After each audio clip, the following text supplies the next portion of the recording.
বিরতির পর স্বাগত।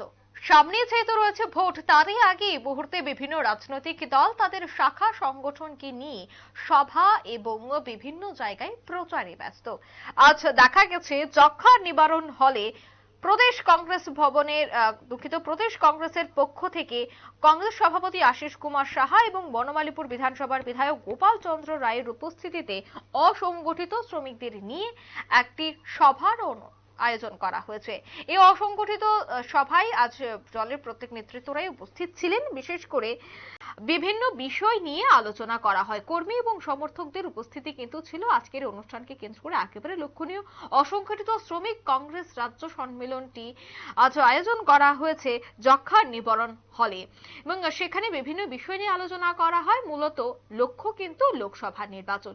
ইতিমধ্যে কংগ্রেসের স্ক্রিনিং কমিটির সদস্যরা, বিশেষ করে কেন্দ্রীয় নেতৃত্বরা রাজ্যে এসেছেন। তারা বিভিন্ন পরিস্থিতি জানার চেষ্টা করেছেন এবং তারপরই এই ধরনের বৈঠক, একেবারে অসংগঠিত শ্রমিকদের নিয়ে বৈঠক। মূলত রাজ্যে কংগ্রেসকে আরো শক্তিশালী করতেই এই কর্মসূচি, এই সভা বলে মনে করছেন রাজনৈতিক বিশ্লেষকরা। এই সভাকে কেন্দ্র করে কংগ্রেস সভাপতি আশিস কুমার সাহা সহ কংগ্রেসের অন্যান্য নেতৃত্বরা কি বলছেন শোনাবো।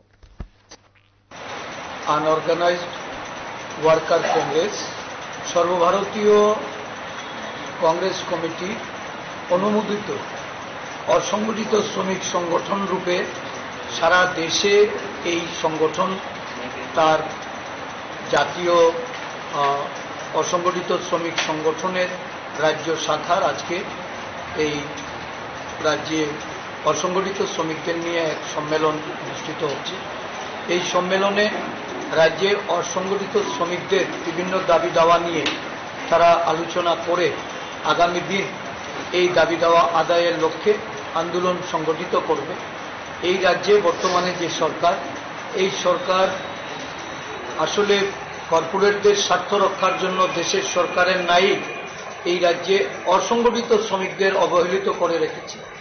অসংগঠিত শ্রমিকদের দীর্ঘদিনের যে সমস্ত সুযোগ সুবিধাগুলি সারা দেশে শ্রমিকরা তারা এগুলি উপা সরকারের আমলে যারা এগুলি বিভিন্নভাবে উপকৃত হতো, বর্তমানে দেখা যাচ্ছে যে দেশের সরকার সেগুলি ধীরে ধীরে অবলুপ্তি ঘটাচ্ছে এবং আমাদের রাজ্যেও তার অবলুপ্তি হচ্ছে। এমজিএনরেগার অসংগঠিত শ্রমিকদের তাদের দৈনিক কাজের হার কমে যাচ্ছে।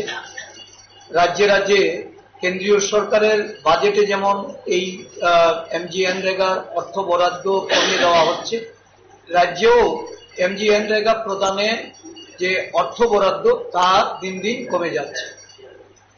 100 দিনের কাজ কমে আজকে 30 দিন এই রাজ্যে এমজিএনরেগা সর্বস্তরে আজকে শ্রমিকদেরকে।